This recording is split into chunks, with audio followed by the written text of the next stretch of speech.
Hello. आज हम जानेंगे सैलरी के बारे में। Salary, gross salary, net salary, क्या होता है ये सब? और साथ ही साथ जानेंगे हम इनकम के बारे में। तो चलिए सबसे पहले हम जानते हैं इनकम के बारे में, फिर उसके बाद हम समझेंगे कि सैलरी क्या होती है, ग्रॉस सैलरी क्या होती है और नेट सैलरी क्या होती है। तो सबसे पहले हम बात करते हैं इनकम की। Money received by a person specially on regular basis for work, investments और अदर सोर्सेज।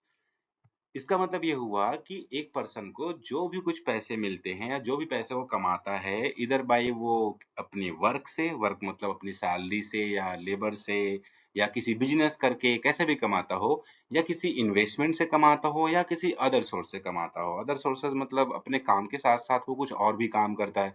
जैसे कोई पर्सन है, वो बिजनेस करता है, बिजनेस के साथ साथ वो कुछ पैसे अपने फिक्स डिपॉजिट के तौर पे बैंक में रख दिया है, तो जो उसके ऊपर इंटरेस्ट आ रहा है वो उसका इन्वेस्टमेंट हो, वो उसका अदर इनकम हो गया। या अगर हम कहें कि कोई एक एम्प्लॉय है, अगर वो एम्प्लॉय अपनी सैलरी के साथ साथ सपोज वो बैंक में एफडी करता है या म्यूचुअल फंड में कुछ पैसे इन्वेस्ट करता है या शेयर मार्केट में कुछ पैसे लगाता है, तो वो जो पैसे आते हैं वो भी तो इनकम फ्रॉम अदर सोर्सेज ही हो गए। तो अदर सोर्सेज का सीधा सीधा मतलब है कि अपने काम के अलावा किसी और सोर्स से अगर उसको पैसे आ रहे हैं तो उसको हम एक तरह से अदर सोर्स बोल सकते हैं। बाकी इनकम टैक्स में अदर सोर्स की डेफिनेशन बिल्कुल अलग ही है। नेक्स्ट बात करते हैं हम सैलरी के बारे में।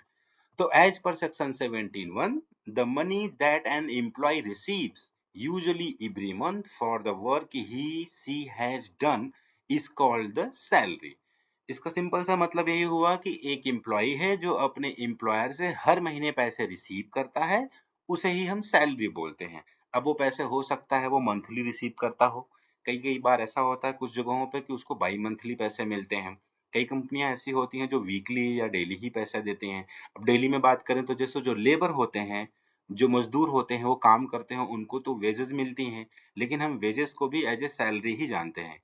फैक्ट्री में काम करने वाले जो एम्प्लॉय होते हैं, होती तो वो वेजेस ही है, मजदूरी ही मिलती है उनको, लेकिन उनको भी तो बाई मंथली या वीकली मिलता है, तो उसको हम सैलरी ही बोलते हैं।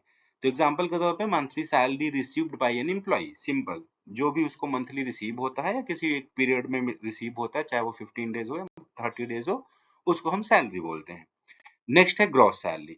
ग्रॉस सैलरी की डेफिनेशन कहती है the total pay that an employ receives before taxes and other deductions is called gross salary.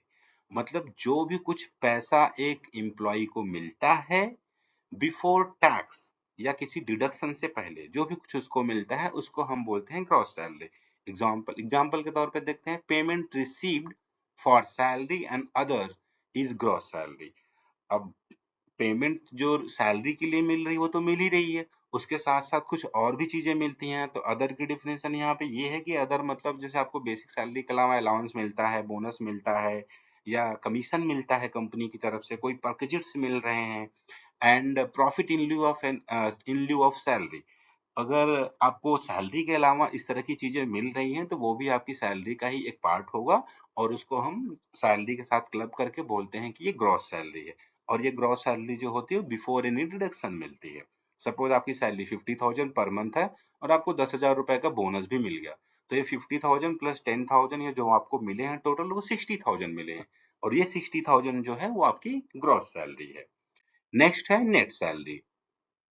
Salary received after deduction is net salary.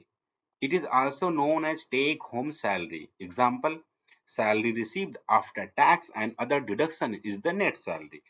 इसका सिंपल सा मतलब है कि आपकी जो भी कुछ सैलरी है, उस सैलरी से अगर हम कुछ डिडक्ट करते हैं या आपको उसमें कुछ डिडक्शन होने के बाद आपको पैसे मिलते हैं, जो पैसा आपके बैंक अकाउंट में क्रेडिट हो रहा है उसी को नेट सैलरी बोलते हैं।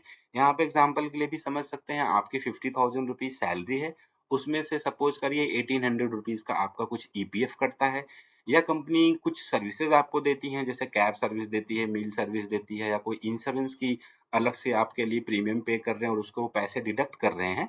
तो पैसे डिडक्ट होने के बाद इवन कोई टैक्स भी अगर आपका बन रहा है, आपकी सैलरी टैक्सेबल है और उसके ऊपर आपको टैक्स पे करना पड़ रहा है, तो टैक्स काटने के बाद, टैक्स डिडक्ट करने के बाद जो पैसे आपको सब मिल रहा है नेट वाली, वो पैसा को हम बोलते हैं नेट सैलरी। तो यही था हमारी salary, gross salary and net salary. अब मिलते हैं नेक्स्ट वीडियो में, तब तक के लिए थैंक यू, कीप लर्निंग।